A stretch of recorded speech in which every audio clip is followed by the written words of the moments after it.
सागर मुद्रा अज्ञे की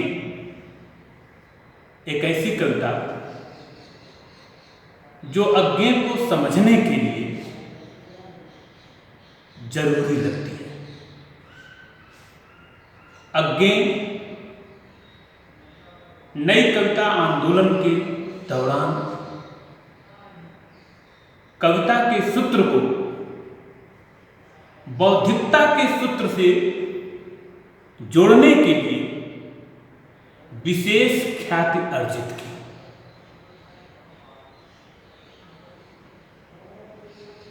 संवेदना और उस संवेदना के साथ किस तरह से बौद्धिकता कार्य करती है, उस बौद्धिक आवरण को नया कवि नई कविता आंदोलन के साथ लेकर आया था। हरी घास पर क्षण भर बैठो, लोग कहेंगे धुंधले में डूबके दो प्रेमी बैठे हैं। भला वो हम हों तो यह हरी घास ही जाने। तो हरी घास या जाने इस कविता को पढ़ते हुए और सागर मुद्रा कविता को पढ़ते हुए लगभग भावान्विति एक ही तरह की बनती है। सागर मुद्रा सागर की लहरों के बीच से वह बांह बढ़ाए हुए मेरी ओर दौड़ती हुई आती हुई, पुकारती हुई बोली, तुम सागर क्यों नहीं हो। मेरी आंखों में जो प्रश्न उभर आया, अपनी फहरती लटों के बीच से वह पलकें उठाए हुए उसे न नकारती हुई पर अपने उत्तर से मानो फिर से ललकारती हुई अपने में सिमटती हुई बोली, देखो न सागर बड़ा है चौड़ा है। जहां तक दीठ जाती है फैला है, मुझे घेरता है धरता है, सहता है धारता है भरता है। लहरों से सहलाता है दुलराता है, झुमाता है झुलाता है और फिर भी निर्बंध मुक्त रखता है, मुक्त करता है, मुक्त मुक्त मुक्त करता है। मैं जवाब के लिए कुछ शब्द जुटा सकूं, संवार सकूं, या वह न बने तो राग बंधों का ही न्यौछावर लुटा सकूं। इससे पहले ही वह फिर हंसती हुई, मुड़ती हुई, डोलती हुई, उड़ती हुई सागर की लहरों के बीच पहुंच गई। उसका आना और पुनः सागर में चला जाना क्यों? यह प्रश्नवाचक चिन्ह सागर मुद्रा की कविता से अज्ञे उठाती है। सागर मुद्रा कविता में अज्ञे कहते हैं कि वह सागर की लहरों से निकल कर आई है और सागर की तरह से हमारे व्यक्तित्व में वह विस्तारता खोजती है। और हमारा व्यक्तित्व जब उतना विस्तृत नहीं होता, उतना व्यापक नहीं होता, तो जो प्रेमास्पद है वह पुनः उसी विस्तार, उसी प्रकृति की गोद में, उसी सागर में चला जाता है।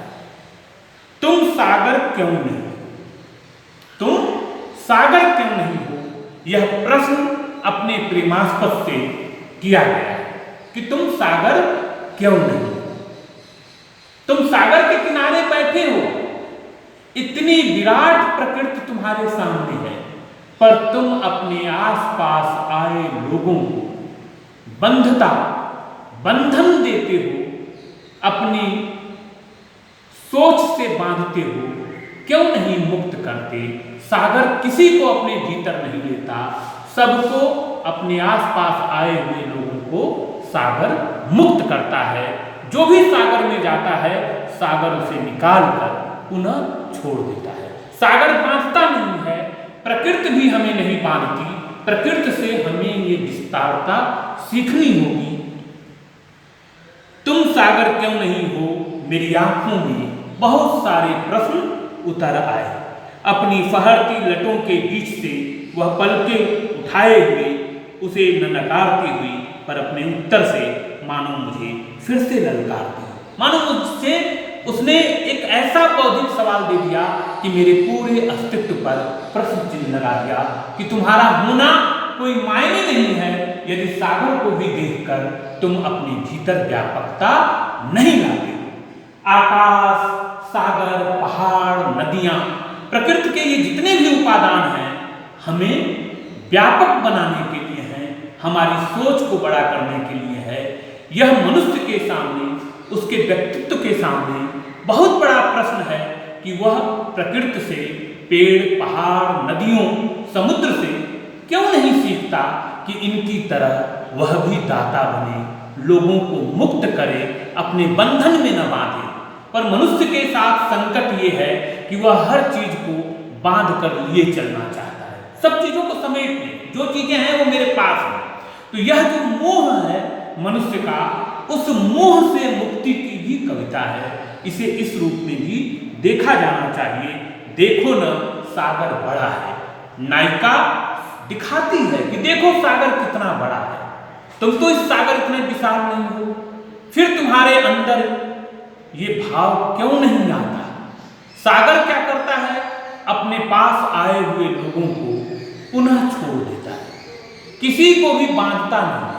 प्रकृति किसी को बांधती नहीं है, प्रकृति एक मुक्त स्वभाव देती है। जहां तक दृष्टि जाती है फैला है, वह मुझे दुलराता है, बांधता है, मुझे अपने परिसर में लेता है, फिर भी मुझे छोड़ देता है। और एक तुम हो जो चाहते हो कि मेरे पास जो कुछ भी आवे वह मेरे अधिकारों का बंदी हो जाए। तो मनुष्य अपने अधिकारों का बंदी बनाकर, कैदी बनाकर, अपने अधिकारों का कैदी बनाकर लोगों को बांधना चाहता है। यह कविता मनुष्य के इसी स्वभाव के विपरीत एक बौद्धिक वातावरण बनाती है कि तुम्हारे आसपास जो दुनिया है उसको स्वीकारो और उसे मुक्ति भी प्रदान करो। स्वीकार के साथ साथ मुक्त स्वभाव अगर नहीं बनता है तो फिर पढ़ने लिखने का, व्यक्तित्व का, विराट प्रकृति से सीखने का कोई अर्थ नहीं। लहरों से सहलाता है, दुलराता है, झुमाता है, झुलाता है और फिर भी निर्बंध, बांधता नहीं, मुक्त रखता है, मुक्त करता है। मुझे वह मुक्त करता है। मैं जवाब के लिए कुछ शब्द जुटाता, उससे पहले वह मुक्त होकर उसी विराट सागर में समा गई। प्रकृति की यह व्यापक सीख प्रकृति के साथ रहते हुए ही समझा जा सकता है।